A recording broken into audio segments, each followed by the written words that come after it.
నమస్తే folks, welcome to my channel. Folks, మనిషి బ్రతకడానికి పెద్దగా ఖర్చుండదు గాని ఎప్పుడైతే ఎదుటి వారిలా బ్రతకాలనుకుంటాడో అప్పుడే ఖర్చులు మొదలవుతాయి. అసలు నేను ఈ మాట చెప్పడానికి గల కారణం సల్మాన్ ఖాన్ విషయమే. సల్మాన్ ఖాన్ కి ఉన్న సూసైడ్ డిసీజ్ వల్ల తన 3,000 కోట్ల ఆస్తిని ప్రజలందరికీ పంచబోతున్నట్లు వార్తలు అన్ని చోట్ల హల్చల్ అవుతున్నాయి. వివరాల్లోకి వెళితే బాలీవుడ్ అనగానే అందరికీ ముందుగా గుర్తొచ్చే పేరు సల్మాన్ ఖాన్. 40 ఏళ్లుగా వెండి తెరని ఏలుతున్న సల్మాన్ ఖాన్ కేవలం స్టార్ హీరో మాత్రమే కాకుండా భారతీయ చిత్ర పరిశ్రమలో ఒక భారీ బ్రాండ్ గా గుర్తింపును పొందాడు. ఇక అలా తాజాగా 60వ పుట్టినరోజు జరుపుకున్న సల్మాన్ ఖాన్ ఇండియన్ సినిమా ఇండస్ట్రీలోనే మోస్ట్ ఎలిజిబుల్ బ్యాచిలర్ గా గుర్తింపు పొంది ఇప్పటి వరకు పెళ్లి చేసుకోకుండా సింగిల్ గా ఉంటున్నాడు. అయితే షూటింగ్ లేని సమయంలో తన తల్లిదండ్రులు, తమ్ముళ్ళు, చెల్లెళ్లతో టైం స్పెండ్ చేస్తున్న సల్మాన్ ఖాన్ తను ఇప్పటి వరకు సంపాదించిన ఆస్తినంతా పంచబోతున్నట్లు తెలుస్తుంది. కానీ 60 ఏళ్లలో కూడా 30 ఏళ్లలా కనిపించే సల్మాన్ ఖాన్ హఠాత్తుగా ఈ ఆస్తి పంపకాల్ని చేయడానికి గల కారణాలేంటి అనే ప్రశ్నలు రైజ్ అవ్వగా తనకున్న హెల్త్ ఇష్యూస్ వల్లనే ఇమీడియట్ గా ఈ డెసిషన్ తీసుకున్నట్లు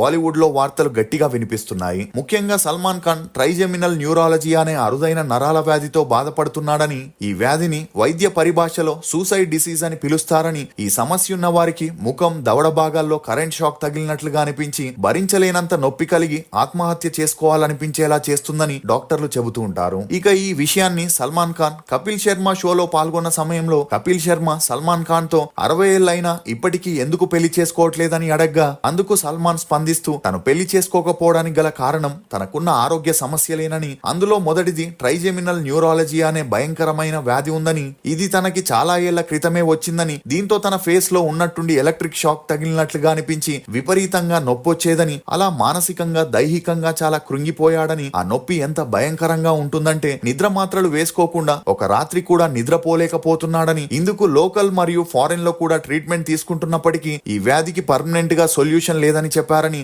అయితే ఈ వ్యాధితో తను పోరాడుతున్నప్పుడే మెదడులో అనేరిజం అనే వ్యాధి సోకినట్లు డాక్టర్లు గుర్తించారని, దీనివల్ల మెదడులోని రక్తనాళాలు విడిపోతాయని, అందువల్ల ఏవి మాల్ఫార్మేషన్ స్టార్ట్ అయి మెదడులో రక్తస్రావం కలిగిస్తుందని, అలా 2 వ్యాధులతో తీవ్రంగా ఇబ్బందులు పడి 4-5 నిమిషాలకోసారి తనని నొప్పి వేధించేదని, అలా ఆ నొప్పితో 8 ఏళ్లు చాలా బాధపడ్డాడని, దానివల్ల బ్రేక్ఫాస్ట్ చేయడానికి కూడా 1.5 గంటల సమయం పట్టేదని, ఒక ఆమ్లెట్ తినాలన్నా కూడా కష్టంగా ఉండి నొప్పి తనని వెంటాడేదని, దీంతో బలవంతంగా ఆమ్లెట్ ని నోట్లో కుక్కుకొని తినే పరిస్థితి వచ్చిందని, పెయిన్ కిల్లర్ వాడినా ఫలితం లేకపోయిందని చెప్పుకొచ్చారు. అంతేకాకుండా ఈ వ్యాధి వచ్చిన వారిలో చాలా మంది ఆ నొప్పిని, బాధని భరించలేక ఆత్మహత్య చేసుకున్న వారు చాలా మందే ఉన్నారని, ఇక అలా తాజాగా ఈ వ్యాధికి ట్రీట్మెంట్ ఉందని డాక్టర్లు తనకి కాల్ చేసి చెప్పగా అందుకోసం 8 గంటల పాటు సర్జరీ చేసి ముఖంలో తనని ఇబ్బంది పెడుతున్న నరాలని ఫిక్స్ చేస్తామని చెప్పగా అందుకు తను ఇమీడియట్ గా ఆ సర్జరీకి ఒప్పుకున్నాడని, అయితే ఈ సర్జరీ వల్ల వ్యాధి పూర్తిగా మానకుండా 30% వరకే కరెంట్ షాక్ తగిలినట్లుగా అనిపించి కొద్దిగా నొప్పి తగ్గుతుందని చెప్పి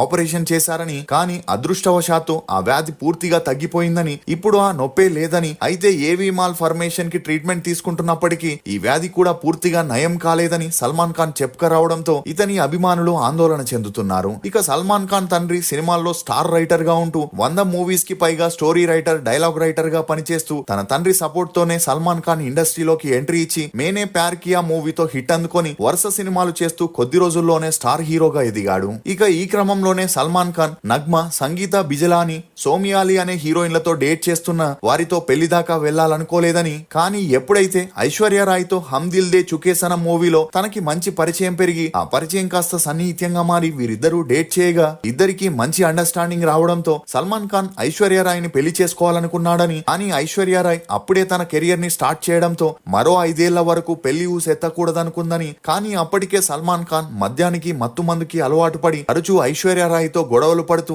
తనని కొడుతూ తిడుతూ ఉండడంతో ఐశ్వర్యరాయ్ సల్మాన్ ఖాన్ తో ఉన్న రిలేషన్ కి ఫుల్ స్టాప్ పెట్టేసి వివేక్ ఓబరాయ్ తో డేట్ చేయడం మొదలెట్టింది. ఈ క్రమంలోనే సల్మాన్ ఖాన్ కత్రినా కైఫ్ కి సపోర్ట్ చేస్తూ ఆమెతో డేట్ చేయడం మొదలెట్టాడు. ఇక సల్మాన్ ఖాన్ మొదట్లో 10 నుండి 15 కోట్ల రెమ్యూనరేషన్ తీసుకుంటున్నప్పటికీ ఎప్పుడైతే వాంటెడ్ మూవీతో సూపర్ హిట్ కొట్టాడో అప్పటి నుండి తన రెమ్యూనరేషన్ ని ఏకంగా 100 కోట్లకి పెంచి ఎక్కువగా తన ఓన్ బ్యానర్ లోనే మూవీస్ చేస్తూ బిజీ అయ్యాడు. ఇక ఈ సమయంలోనే సల్మాన్ ఖాన్ కి హెల్త్ ఇష్యూస్ రావడంతో తను పెళ్లి చేసుకోకపోవడానికి ఇంట్రెస్ట్ చూపించకపోవడం, అలా కత్రినా కత్రినా కైఫ్ కూడా సల్మాన్ ఖాన్ తో బ్రేకప్ చేసుకుని రణబీర్ కపూర్ తో డేట్ చేయడం మొదలెట్టింది. అలా ఒకవైపు అనారోగ్య సమస్యలతో బాధపడుతూనే వరుస సినిమాలు చేస్తూ సల్మాన్ ఖాన్ 3,000 కోట్ల ప్రాపర్టీని కలిగి ఉండడం గమనార్హం. ఇక అందులో మొదటిది గెలాక్సీ అపార్ట్మెంట్. సల్మాన్ ఖాన్ ఎప్పటి నుంచో తన కుటుంబంతో కలిసి గెలాక్సీ అపార్ట్మెంట్ లోనే ఉంటున్నాడు. ఇక ఈ అపార్ట్మెంట్ లో సల్మాన్ ఖాన్ 1 BHK ఫ్లాట్ లో ఉంటే మిగిలిన ఫ్లాట్స్ లో తన తమ్ముళ్ళు, చెల్లెళ్ళు, తల్లిదండ్రులు, రిలేషన్స్ అని చాలా మంది ఒకే చోటు ఉండడం గమనార్హం. అలా అపార్ట్మెంట్ విలువ 150 కోట్లు కలిగి ఉంటుందని మనీ కంట్రోల్ రిపోర్ట్ బయట పెట్టింది. ఇక రెండోది పన్వెల్ ఫామ్ హౌస్. సల్మాన్ ఖాన్ కి షూటింగ్ లేనప్పుడు ఎక్కువగా టైం స్పెండ్ చేసే ప్లేసెస్ లో ఈ ఫామ్ హౌసే ముఖ్యమని చెప్పొచ్చు. అలా ఈ ఫామ్ హౌస్ ఏకంగా 150 ఎకరాల్లో ఉండి ఇందులో స్విమ్మింగ్ పూల్, జిమ్, గుర్రాల శాలలు, గెస్ట్ బంగ్లాలు, పార్టీ హాల్, వ్యవసాయ భూములని అన్ని ఒకే చోట కలిగి ఉన్నాయి. అలా పన్వెల్ ఫామ్ హౌస్ వాల్యూ 100 కోట్లకి పైగా ఉన్నట్లు సమాచారం. మూడోది గోరై బీచ్ హౌస్. సల్మాన్ ఖాన్ కి ఉన్న మరో లగ్జరీ ప్రాపర్టీయే గోరే బీచ్ హౌస్. ఇందులో private theatre, bike arena, gym, swimming pool తో పాటు బీచ్ పక్కనే ఈ హౌస్ ఉండడంతో 250 కోట్ల వాల్యూ ఉంటుందని, అలా తన ఫ్రెండ్స్ తో, మూవీ టీమ్ తో డిస్కషన్స్, పార్టీస్ మరియు ఫంక్షన్స్ ఏవైనా ఇక్కడే చేసుకుంటున్నట్లు తెలుస్తుంది. Next triplex apartment. ముంబైలోని బాంద్రాలో సల్మాన్ ఖాన్ కి 3 అంతస్తుల ట్రిప్లెక్స్ అపార్ట్మెంట్ ఉండగా అందులో 4 బెడ్రూమ్స్ ఉండి అపార్ట్మెంట్ చాలా లగ్జరీగా ఉంటుంది. ఇక ఆ అపార్ట్మెంట్ ని తను పెళ్లి చేసుకున్నాక ఫ్యామిలీతో టైం స్పెండ్ చేయడానికి కొనుక్కున్న తన అనారోగ్య సమస్యల కారణంతో సల్మాన్ ఖాన్ పెళ్లి చేసుకోకపోవడంతో ఆ ఇల్లుని 50 కోట్లకి కొనుగోలు చేయగా ఇప్పుడు ఆ అపార్ట్మెంట్ ని హృతిక్ రోషన్ కి 25 లక్షల రెంట్కిచ్చినట్లు సమాచారం. అలా ఈ అపార్ట్మెంట్ లో హృతిక్ రోషన్ తన గర్ల్ ఫ్రెండ్ తో సహజీవనం చేస్తున్నాడని చెప్పొచ్చు. Next Dubai apartment. దుబాయ్ లోని ఫేమస్ అయిన ది అడ్రస్ డౌన్ టౌన్ లో కూడా సల్మాన్ ఖాన్ కి 100 కోట్ల విలువైన లగ్జరీ అపార్ట్మెంట్ ఉండగా తన మూవీ డిస్కషన్స్ ఏవైనా ఉంటే దుబాయ్ కి వెళ్లి ఆ అపార్ట్మెంట్ లో డిస్కస్ చేస్తున్నట్లు తెలుస్తుంది. ఇక ఇది మాత్రమే కాకుండా సల్మాన్ ఖాన్ SKF అనే ఓన్ ప్రొడక్షన్ హౌస్ ని స్టార్ట్ చేసి అందులో 20కి పైగా మూవీస్ ని ప్రొడ్యూస్ చేస్తూ 1000 కోట్లకి పైగా ఆదాయాన్ని కలిగి ఉండగా మరోవైపు 2013లో బీయింగ్ హ్యూమన్ అనే క్లోతింగ్ బ్రాండ్ మరియు ఫౌండేషన్ ని ఓపెన్ చేసి ఆ బ్రాండ్ ద్వారా వచ్చే డబ్బుల్లో 8 నుండి 10% నిరుపేదల ఎడ్యుకేషన్ మరియు ట్రీట్మెంట్ కి ఉపయోగిస్తున్నట్లు తెలుస్తుంది. నెక్స్ట్ బీయింగ్ స్ట్రాంగ్ జిమ్ లో వాడే ప్రీమియం ఫిట్నెస్ ఎక్విప్మెంట్స్ మ్యానుఫ్యాక్చరింగ్ కంపెనీని కూడా సల్మాన్ ఖాన్ దుబాయ్ మరియు ఇండియాలో స్టార్ట్ చేయగా చాలా వరకు జిమ్స్ కి ఎక్విప్మెంట్స్ ని సల్మాన్ ఖాన్ యొక్క బీయింగ్ స్ట్రాంగ్ సప్లై చేయడం గమనార్హం. ఇక అలా నెక్స్ట్ ఫ్రెష్ అనే బ్యూటీ కేర్ బ్రాండ్స్ మ్యానుఫ్యాక్చరింగ్ కంపెనీని కూడా స్టార్ట్ చేసి face wipes, deodorants, face creams, face wash లాంటి అమ్మాయిలకి అబ్బాయిలకి కావాల్సిన కాస్మెటిక్ ప్రొడక్ట్స్ ని కూడా సల్మాన్ ఖాన్ తన కంపెనీ ద్వారా మ్యానుఫ్యాక్చరింగ్ చేస్తూ మంచి ఆదాయాన్ని పొందుతున్నాడు. Next SK27 gyms. ఇక అలా సల్మాన్ ఖాన్ కి జిమ్ ఎక్విప్మెంట్స్ మాత్రమే కాకుండా ఆల్ ఓవర్ ఇండియాలో ఇప్పటికే 170కి పైగా జిమ్ బ్రాంచెస్ ని ఓపెన్ చేసి సల్మాన్ ఖాన్ దాని ద్వారా కూడా మంచి ఆదాయాన్ని పొందుతున్నాడు. ఇక ఇవి మాత్రమే కాకుండా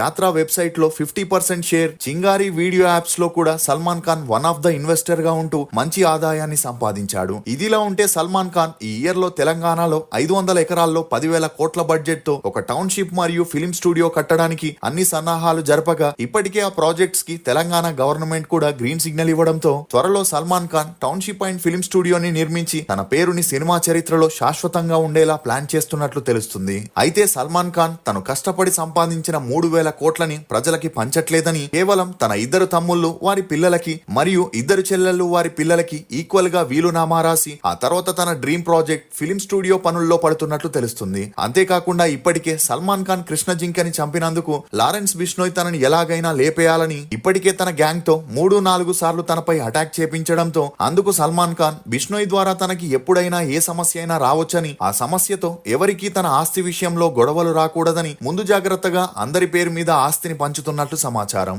సల్మాన్ ఖాన్ తీసుకున్న నిర్ణయంపై మీరేమనుకుంటున్నారో మీ అభిప్రాయాన్ని కమెంట్ సెక్షన్ లో తప్పకుండా తెలియజేయండి. ఫోక్స్, నువ్వు గెలిచేంత వరకు నీ కథ ఎవరికీ అవసరం లేదు, ఎవరు వినిపించుకోరు కూడా. నీ కథ ఎవరికైనా చెప్పాలన్నా వినాలన్నా ముందు నువ్వు గెలవాలి. ఇది folks Salman Khan health issues లోని కొన్ని నమ్మలేని నిజాలు. ఈ వీడియో మీద మీ అభిప్రాయాన్ని కమెంట్ సెక్షన్ లో తప్పకుండా తెలియజేయండి. మేము చేసిన ఈ వీడియో మీకు నచ్చినట్లయితే ఒక లైక్ ద్వారా మీ సపోర్ట్ ని మాకు తెలియజేయండి. For more interesting videos please subscribe to CR Voice.